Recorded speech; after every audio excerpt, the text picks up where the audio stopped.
Dear chess friends, today chess history has been written. The strongest chess player in the world, Magnus Carlsen, did an impossible thing. A thing that I thought I would never see in my life, but it happened today. Today, Magnus Carlsen had a perfect score in top GM level.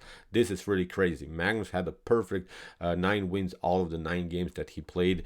This is really crazy when you think about it hard, because you're playing such great masters like Jan Nepomniachtchi, Fabiano Caruana, Vishy Anand. So even a tiny little inaccuracy can cost you, of course, the whole game. It's a fast time format. Many mistakes, blunders are happening, but Magnus, as I said, broke the competition with an immortal result, and I'm really glad that this result happened here in my home country in Croatia, because I think this result will be really written in chess history books, because I'm not sure whenever this kind of a thing happened, maybe in some lower rated tournaments, but look at this is top GM level, really wild stuff. So I wanted to show also a beautiful picture. My brother here visited the tournament.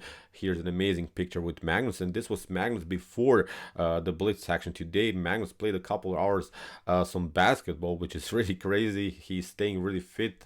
He has, of course, a great condition when he's playing. He has a great determination in his game, so that's why I think not only being in chess good means that you have to play chess, you have to be also of course, also physically active. So you see Magnus is in top shape, and that's why I think he can push really this endgames to the limit. So let's see now what against whom he played today. His first round was Fabiano Caruana. Look at this, really top GM level. This is not a low-rated tournament in which Magnus Carlsen can destroy this competition. Jan Krzysztof Duda, Gukesh, Ivan Šarić, Vishy Anand, Jan Nepomniachtchi, Alireza Firouzja, Richard Rapport, and Konstantin Lupulescu is, I think, a decent, really immortal level of chess, and Magnus destroyed all of them and gained, I wanted to show you also here, almost 30 rating points, which is really crazy. His rating performance, let me check it out again. His rating performance was 3,523 points, which is really incredible. I'm not sure whenever this happened in chess history.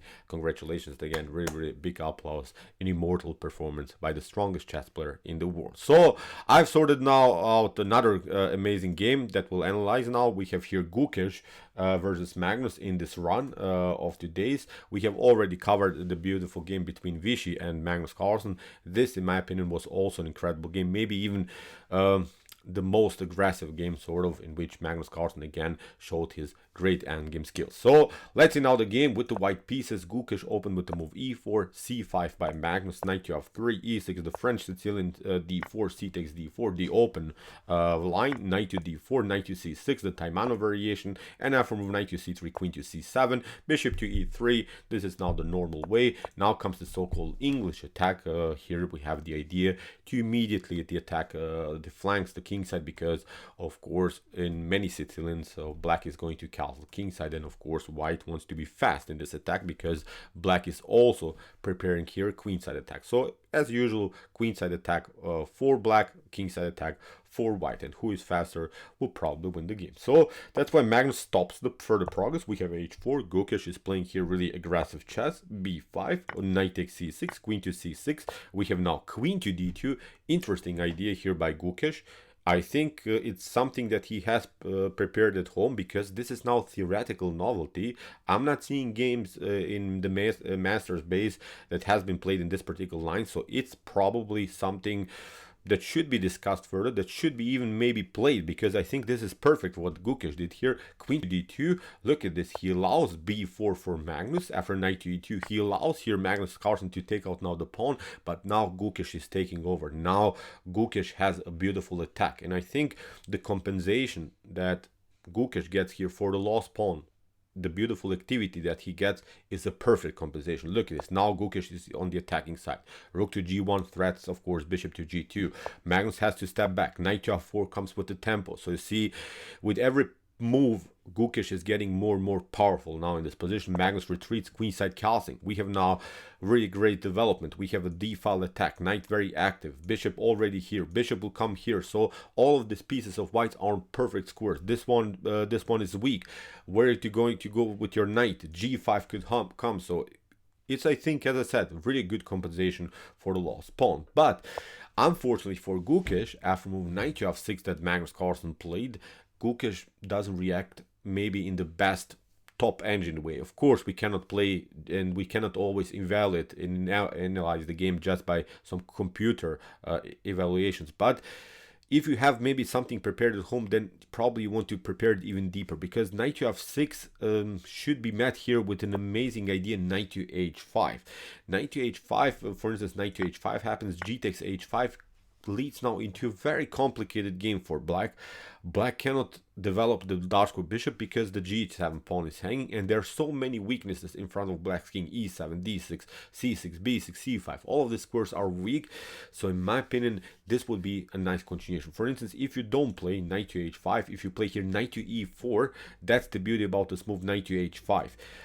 If you play here knight to e4, then queen to d4 is going to happen. You have to protect now the knight, and again g7 pawn is falling. So this was the way to go here for Gukesh, but he played g5. He rushed here a little bit, and Magnus invites here simply white to attack the knight again. But now knight to e4, queen to d4 doesn't come anymore with this attack against the pawn on g7. It's a different story. Here Magnus Carlsen simply protects the knight. Here Gukesh attacks it twice, but now after move knight to d6, here Magnus is trading off now finally the bishops, because his bishop is a little bit, of course, endangered here on this diagonal. So now Magnus is trying to simplify the game. So, but Gukesh can of course take out now his pawn that he lost in the beginning. But again, even in these lines, black should be, I think, slightly better, because when we watch now the king security here, I think white king is more endangered, although black king is still in the center. It's weird, of course, to talk about the position like this, but I think the b file attack that maybe Magnus could create could cause really some headache here in Gukesh position. So as I said, this whole concept, this whole line is, I think, going now in black's favor. I think here black should be slightly better. So Magnus goes with rook to c8. He's threatening immediately the checkmate threat on c2. Queen to a4 protects now the pawn, but gets also out of this tactical mess of the long diagonal. So we have bishop to g2, rook takes g2, and now Magnus, I think, rushed here with this move, queen to c6. He probably felt also a little bit insecure in this position, because no one likes to play, of course, the king in the central position. But queen to c6 was a little bit more rushed, I think, also by Magnus. He should have simply be more active here, maybe with rook to h4. This would be now a very aggressive move. This move, I think, would paralyze a little bit white's pieces. I think this would be a perfect attack. Now maybe later include also the knight into the game. When the knight comes into the game, maybe the bishop can come into the game. So even with the king in the center, I think black had here great attacking opportunities. But Magnus tried to simplify the game. Gukesh is, I think, now happy that the position is simplified, because black had, I think, a better activity with the pieces. After rook to c6, now the activity splashed a little bit. From this point on, it becomes now really an epic endgame. Knight to d3, knight to f5. Good square for the knight. Look at this, it's on a light square, and you don't have any more pawns that could attack now the knight. So the knight is fixed on the light square and cannot be, of course, attacked by the dark square bishop. This knight on f5 is becoming simply the best minor piece on the board for sure. So here we have knight to e5, we have rook to c7, bishop to f4, hitting now the rook indirectly, of course. Magnus attacks now the bishop, and now Gukesh found a beautiful tactical sequence. Here we have knight to g6, attacking the rook, attacking also the rook. You have to react with this way. First of all, rook to c4. If you take out here the rook, then rook to knight to h4 is going to happen. You have to go somewhere with the bishop. For instance, you go bishop to e3, but now knight to g2. So you see, again, too many pieces are hanging, so it's simply not working. You can maybe try rook to g4, but now knight to g6 is again simply trapping the bishop. So it's not a good tactical sequence anymore here for white. So after move knight to g6 that Gukesh played, as we said, rook to c4, knight takes f8 here by Gukesh, king takes f8, and I think again black is slightly better here because of this more powerful knight that's simply fixed, as I said, on this beautiful f5 score. So bishop to e5, we have king to e7. Now the game becomes really fully endgame stage, where of course the king is supposed to play very actively. So that's why Magnus gets the king closer. b3, rook to e4, bishop to c3, d5, keeping all of the pawns, of course, on light squares.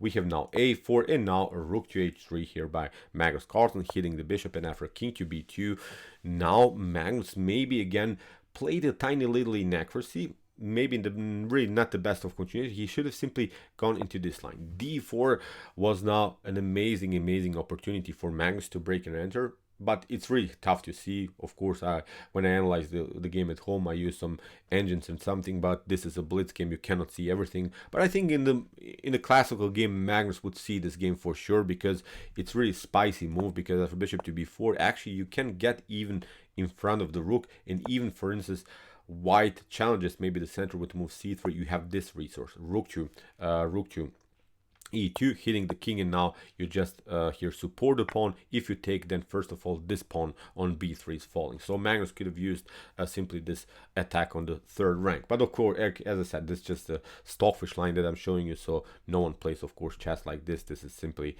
too brutal to see it maybe in a fast time format game. So Magnus continues here with the move rook to f3, rook to d2, rook to h3. Magnus is searching for opportunities.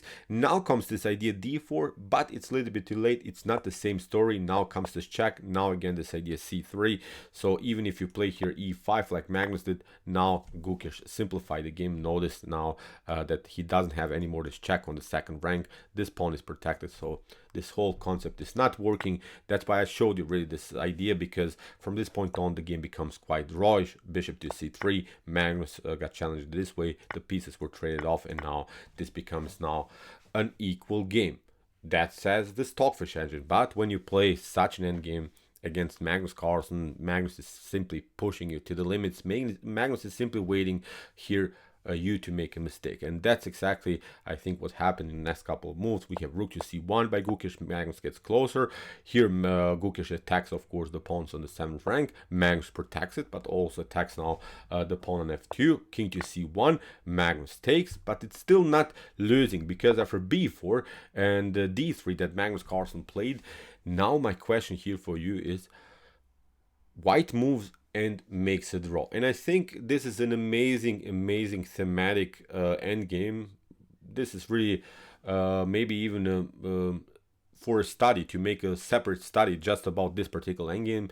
It's, I think, a thematic idea to make a draw here. So pause the video maybe and try to see the best continuation here for white. White moves and makes a draw here.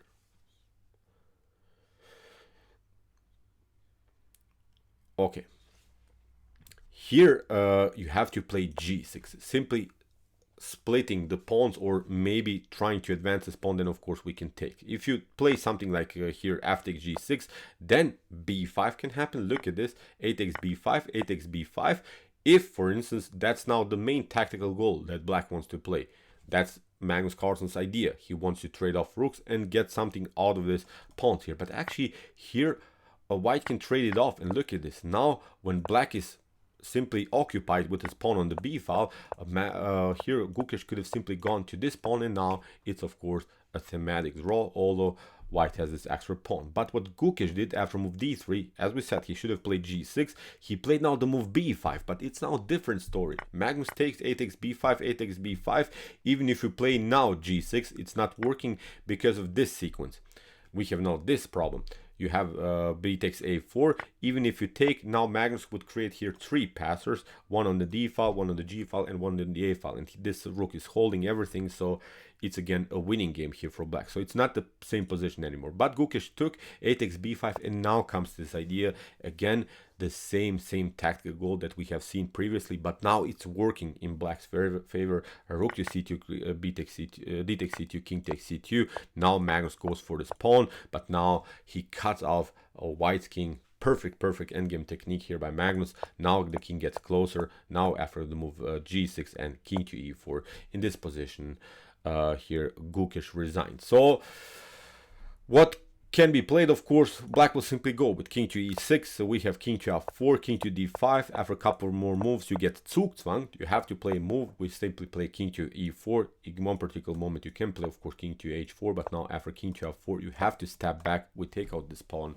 and with 2 connected passers, the game is over here for white. So, incredible game by Magnus Carlsen. Incredible endgame technique again. You have to be really a monster to make a draw against Magnus Carlsen today. Magnus outplayed the competition, although we see many times they can make a draw, many times they can even win the game, but Magnus is simply a different dimension. Everyone makes mistakes, but I think when Magnus has the opportunity to make something even out of a worse position, he realizes his chances. Many opponents of him are not, of course, playing the game like this. That's why he is, of course, the best chess player in the world, in my opinion. Really, really an epic performance, and this should be really, really written in chess history books for sure. So, okay, I hope that you enjoyed today's day in the Croatia tournament here in the SuperUnited Rapid and Chess. Impossible performance again. If you want to see some other games that we have analyzed of today's, but also in the previous days, here are some links of some amazing games of this tournament so far. And if you like this content, don't forget to subscribe to my channel. See you soon with some more videos, and chess is the best, of course.